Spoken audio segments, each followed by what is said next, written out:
I just wanted to lay all the cards out on the table, let the chips fall where they may. Y'all can do with me what you want to do with me, but I'm not hiding anymore. And so it all came down to the fact that I just mentally cannot live my life stressed out and overwhelmed anymore with the conflict that was going on inside of me between pleasing them and pleasing myself.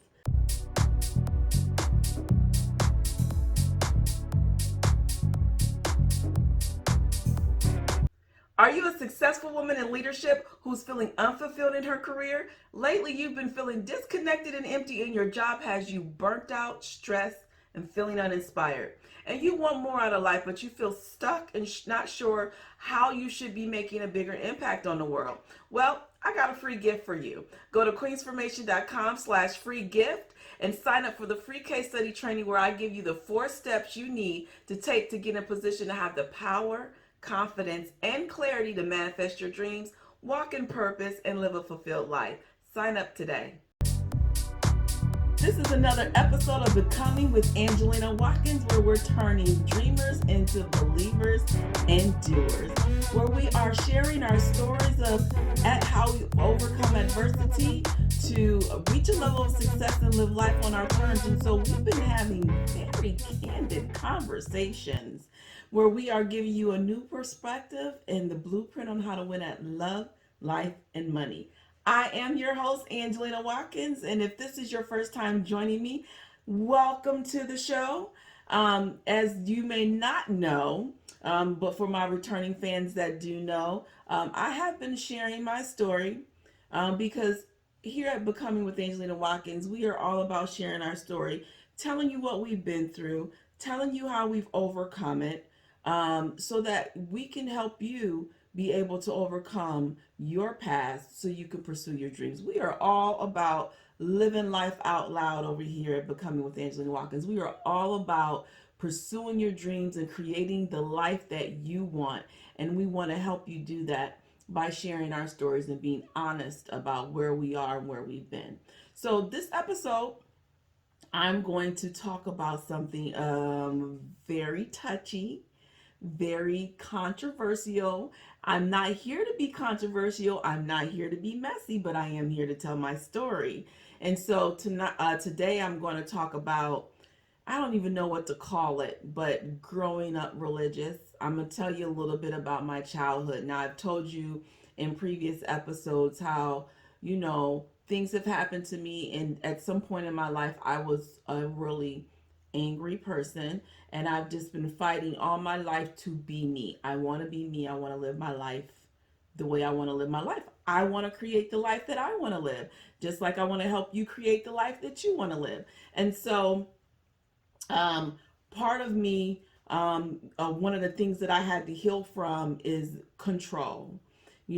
Being controlled can cause you to then be controlling when you grow up, because you're so focused on people not controlling you that it's like, I have to control the situation and I have to control people in order for me to not be controlled. And that was one of my false identities and coping mechanism personalities that I had adopted in order to survive, because I had been controlled all my life, and I had just felt like I was trapped in my own life, and I have been fighting to get out of the mental prison and the emotional prison, maybe a little bit of physical prison, all right, because it just was tired of being controlled. And so now I want to control some things, and it turned me into a controlling person. So I just want to talk about that a little bit, about my childhood and growing up in the church, and how that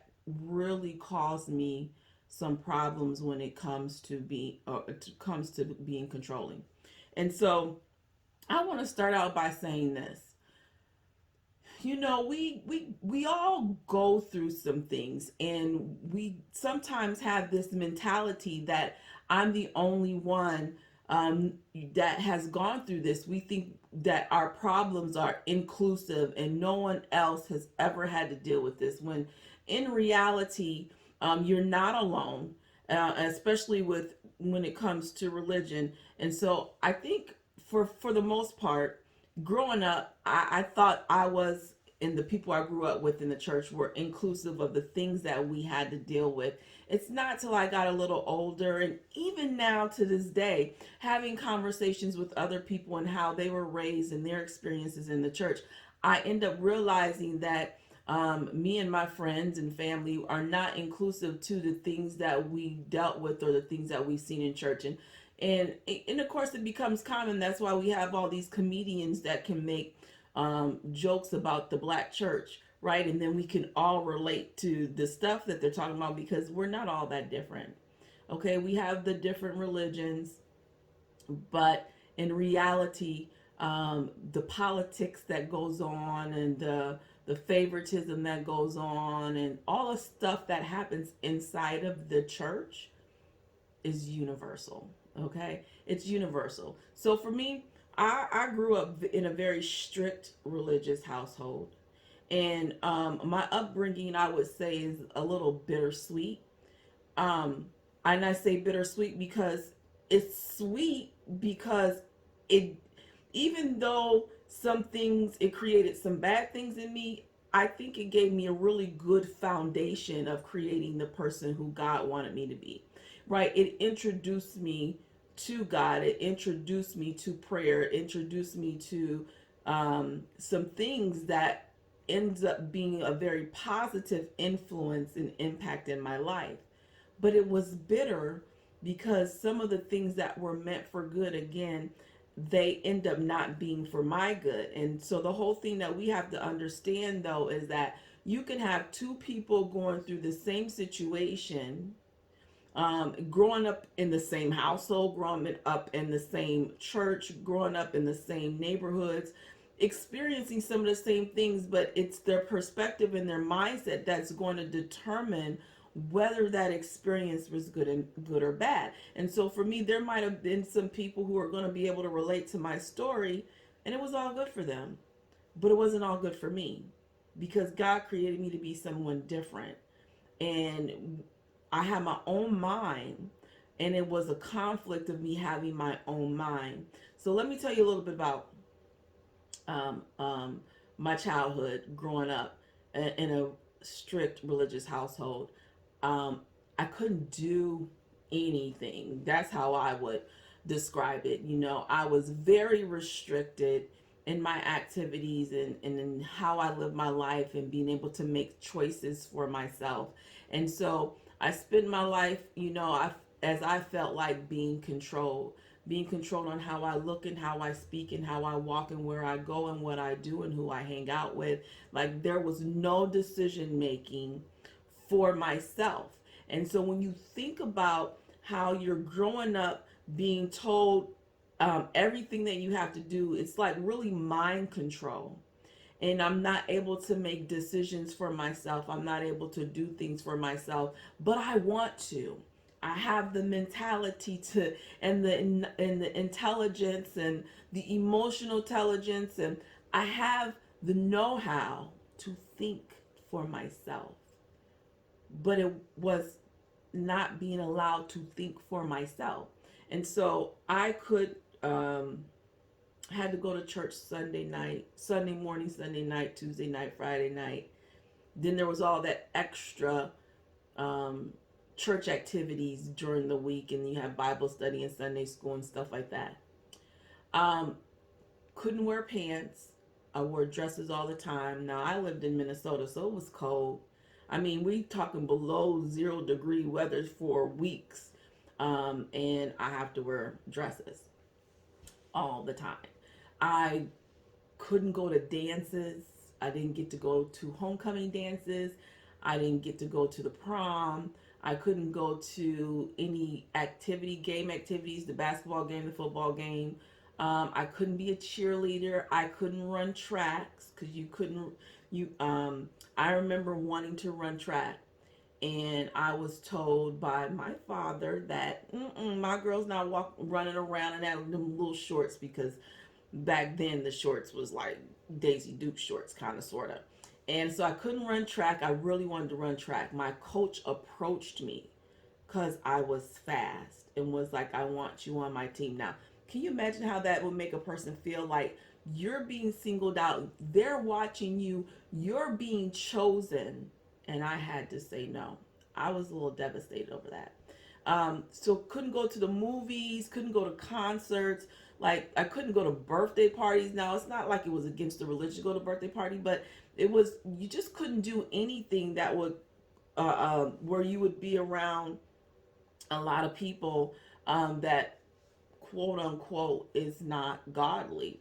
And because your religion is the best religion, your church is the best church, and I'm thinking again, the way I'm being raised is inclusive, but to only find out the teachings that you learn, they're not inclusive. Like these religions start to be the same when it comes to having all these rules and regulations to control you. They just have different rules and regulations. You might have one church that says, no, you can't wear dresses, but then you have another church that says, no, you can't celebrate your birthday. I mean, everyone comes up with their own rules, right? And again, it just depends on who you are and your mentality, whether or not how you handle it. For me, I didn't handle it very well. Like I was a calm person. I was a nice person. No one probably would ever know that this was bothering me. I was very good at hiding that it was bothering me, but it really was bothering me that I couldn't do anything. I felt like when I was I was an adult, I was really upset about the way I was raised because I felt like I was cheated out of my childhood, almost feeling like I'll call it the Michael Jackson syndrome because he was singing since he was like 5 years old with his brothers, and he spent his whole life making music and dancing and doing tours and everything else, and that little kid in him missed out on going to the playground and going to the toy store and playing outside with his friends and things of that nature. And so I didn't resort to being immature, at least I don't think so, but the point is that I felt cheated out of my childhood. That made me angry, especially when it came time to go to prom, because I even had a dress to go to the prom. Albeit it was a repurposed dress. My sister had gotten married and I was her maid of honor, and so I was going to use that dress to go to the prom, and I had a date and everything, and I was told no, I could not go. Again, a devastation. And so that life of growing up and being controlled and being told how you can dress and what you can do and where you could go and who you can hang out with, it just made me someone, I just was tired of being controlled, and I wanted to break free of the control, and it would take me a very, very long time to break free. And so what's happening at some point when I become an adult is I'm looking back, but there's a part of me that wants to do quote unquote the right thing, which is whatever I was taught or how I was raised, because I don't want to disappoint. Okay, I'm a people pleaser in a sense, and so I want to please my parents, and I want to please the other older folks at church, and I want to please my family, and I don't want to disappoint anyone. And so now I find myself sneaking to do things. I'm sneaking off to the movies. I'm sneaking off to do the things that I want. And to a certain extent, some things I didn't really do a whole lot of things, but I'm sneaking to have a boyfriend. And I finally, after going through so much of sneaking around and hiding and lying, I decide, you know what? I can't do this. I cannot do this. I can't live my life like this. There's just no way. I can't continue to duck and dive and hide. I can't continue to lie about what I'm doing. Like, this is too stressful for me, y'all. Okay? On one hand, I want to please them and make them happy. On the other hand, I'm not even agreeing with all of these rules that y'all have in place, and I don't even want to follow them, and all of the things that's going on in the churches is like crazy, and it's really taking a toll on me mentally to watch what's going on and put up with what's going on. And I mean, there's so much that goes on in every church. Okay, there's just there are some good churches out there, folks, but there's a lot of stuff that just goes on in the background that's hidden and then swept underneath the rugs, and you got to deal with the cliques, and you got to deal with the snitching. Can we talk about the snitching? You have people that you think you're cool with, or people that you go to confide in, and they want to pretend like they're all on your side, and to only find out that every little thing that you're telling them and every little thing that you're doing, they're going back and they're telling on you. They're going in there telling the pastor or the minister or the bishop or whomever, and now you're being called into a boardroom or some kind of meeting, or the pastor's office or whatever, being confronted about what they done found out about you. And again, it's like, really, I am, when you're a kid I can understand, but as an adult, it's like, you're grown. I'm a grown woman being called into this room and talked to and consulted and lectured, or whatever you want to call it, as if I'm still 16 years old. And I just didn't want to live that life. I just didn't want to live that life. So I was going to have to break free. I couldn't take it. One of my turning points, I'll tell you, was, you know, if you miss church, like, it was the end of the world. It was like the world was coming to the end and you were going to die if you did not go to church. And I remember I did not go to church one Friday night because I was doing someone's hair who had somewhere to go the next day and they needed their hair done. So I decided, I'll miss church and I'll do your hair for you. And I get this call, I want to say the next morning, from my mom. Bless your heart, Mom, I love you. But I get this call from my mom wanting to know why I was not at church. And I'm telling her why I didn't go to church, because I did somebody's hair, and I get this lecture about missing church to do someone's hair. And, really just, yeah, that was a turning point for me, because I'm realizing, like, wait a minute. I'm grown. I have my own place, paying my rent, paying my car note and car insurance, feeding myself, taking care of myself, and I gotta be lectured about not coming to church on a Friday night because I'm being a good Samaritan. At least I would say it was being a good Samaritan. I didn't charge her anything. I wanted to help the person out, and so it's just the control. Being told that I couldn't go out of town or go on vacations when I wanted to go on vacation was always, well, this is not the right time.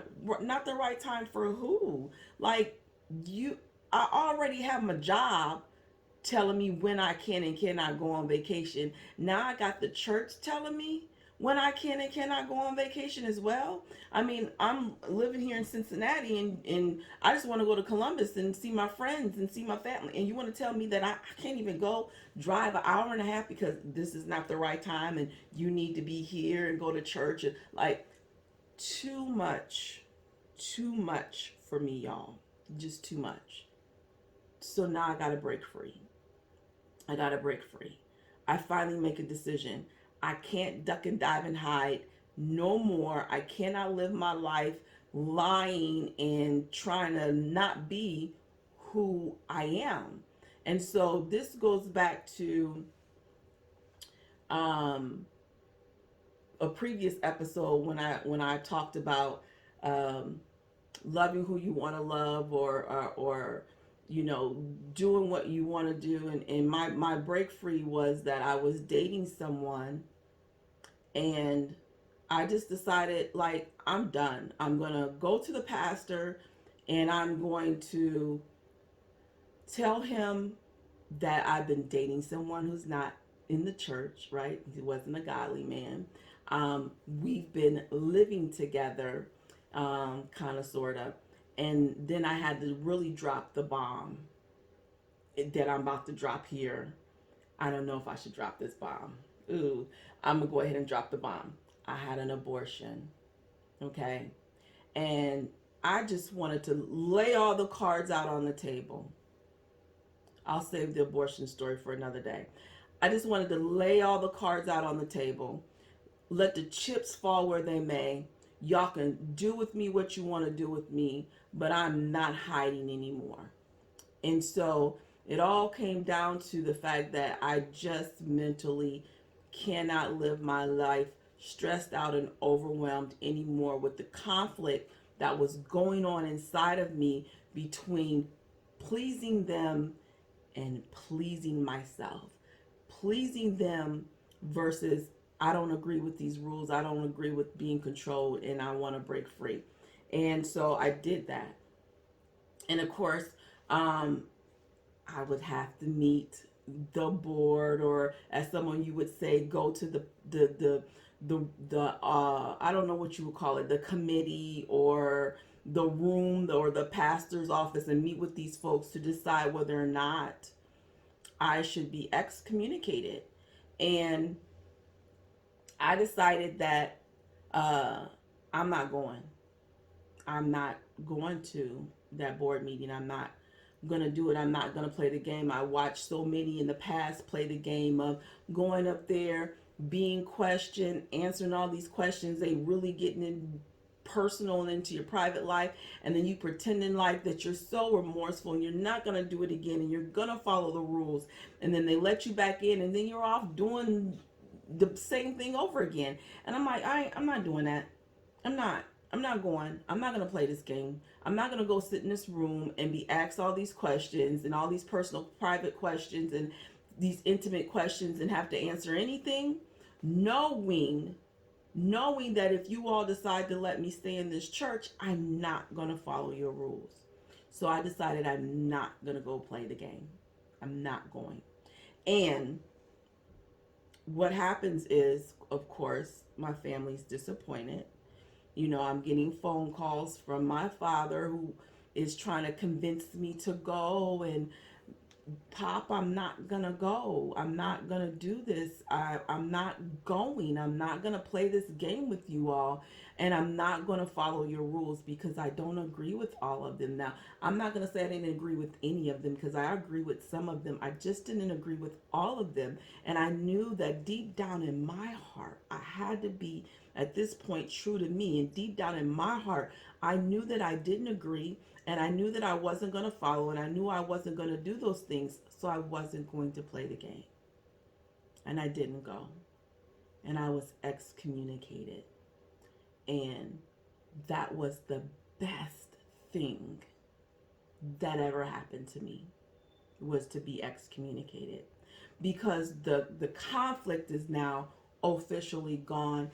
The burden is lifted, and I'm feeling free to be me, free to live my life the way I want to live my life, free to do what I want, free to go where I want to go, free to go on vacation when I want to go on vacation, of course, if the employer approves. Just feeling free. Now, there's a transition, okay? Because it's not like I'm just free now and I'm healed. Because all of this stuff that's happened, I've got to heal from it. But again, I've been controlled. I'm now free from the control.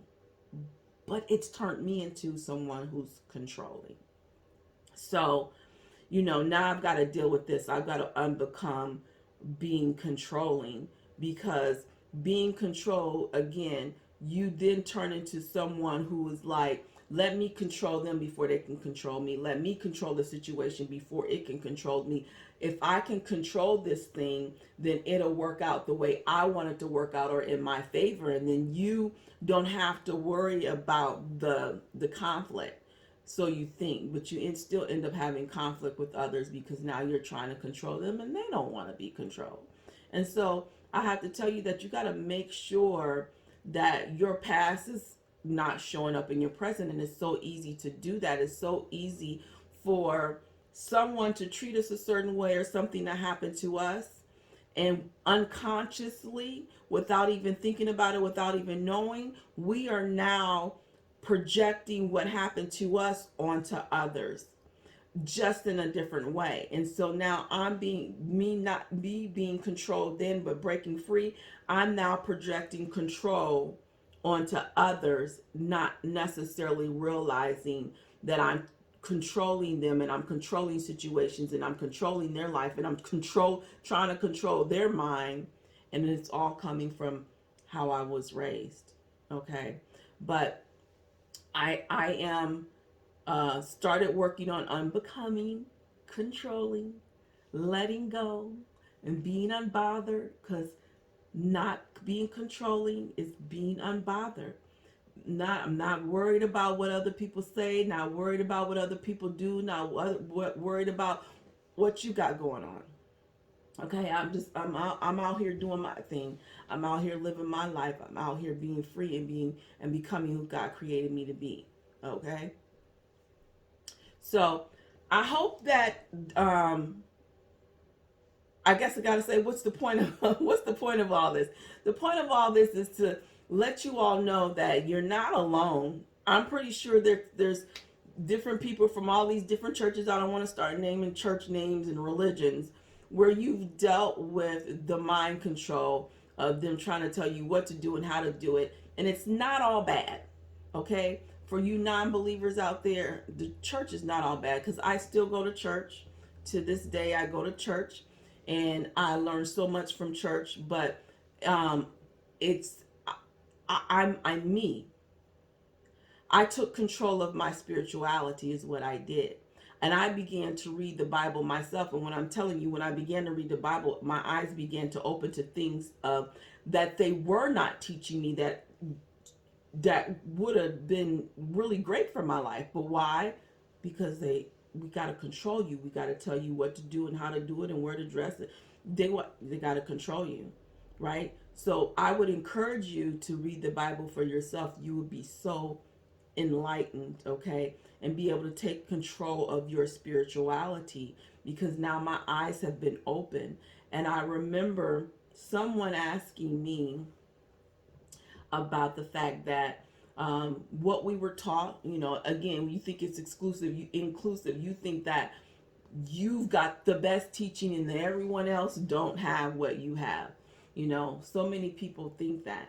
And so I had a great foundation. Again, it may have been controlling, but it was a great foundation. And I was asked about the fact that, do you think that you will ever be able to immerse in another church after this spiritual foundational upbringing that I had? And I'm looking at them and I'm like, I don't know that I would ever be able to fully immerse myself in any church, not because of the great teachings that I was raised on, but because as an adult now that I've taken control of my spirituality, my eyes have been opened and I've been enlightened.